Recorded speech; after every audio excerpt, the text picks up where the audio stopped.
Good morning. ദേ പാറക്കുട്ടി സുഖറക്കാണ്. ഞാൻ എണീറ്റിട്ടുണ്ട്. കൈ ഇന്നലെ ഒന്ന് പൊള്ളിയിട്ട് നല്ല കാര്യമായിട്ട് പൊള്ളിയിട്ടുണ്ട്. ഞാൻ കിച്ചണിലോട്ട് കയറി 2 ടൊമാറ്റോ ഒക്കെ എടുത്ത് ടൊമാറ്റോ റൈസ് വയ്ക്കാനുള്ള പരിപാടിയാണ്. അതാകുമ്പോൾ പെട്ടെന്ന് കഴിയുമല്ലോ.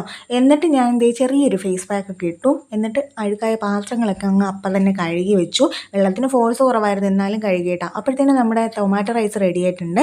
രാവിലെ തന്നെ ഞാൻ തുണി വാഷിംഗ് മെഷീനിൽ ഇട്ടിട്ടുണ്ടായിരുന്നേ. അപ്പോൾ അതെല്ലാം ഒന്ന് പറക്കി വിരിക്കുകയാണ്. രാവിലെ വിരിച്ചിട്ടില്ല എന്നുണ്ടെങ്കിൽ പിന്നെ എനിക്ക് മടിയായിരിക്കും കേട്ടോ, ഭയങ്കര. അപ്പോൾ രാവിലെ വിരിച്ചിട്ടാൽ വൈകുന്നേരം ആകുമ്പോഴത്തേനും അതെല്ലാം മടക്കി വെക്കുകയും ചെയ്യാമല്ലോ. അപ്പോൾ ഇന്ന് ബ്രേക്ക്ഫാസ്റ്റിന് പുട്ടാണ് ഉണ്ടാക്കുന്നത്. പിന്നെ ഞാൻ സാലഡ് ഉണ്ടാക്കുന്നുണ്ട് ടൊമാറ്റോ റൈസിൻ്റെ കൂടെ. കുറച്ച് സാലഡ് കളറിയും സവാള എല്ലാം കൂടി അരിഞ്ഞെടുത്ത് കുറച്ച് തൈരും ഉപ്പും കൂടി ഇട്ട് സാലഡും ഉണ്ടാക്കിയെടുക്കുന്നുണ്ട്. എളുപ്പപ്പണിയാണ്. അത് കഴിഞ്ഞിട്ട് ഞാൻ പെട്ടെന്ന് പോയി കുളിച്ച് ഫ്രഷായി റെഡിയായി വന്നിട്ടുണ്ട്. പിന്നെ പാർക്കുട്ടിക്ക് ഇന്ന് സ്നാക്സിന് കൊടുത്തുകൊണ്ട ബ്രെഡാണ്. അപ്പോൾ ഞങ്ങൾ 2 റെഡിയായി പോയിട്ട് വരാമേ. ടാറ്റാ.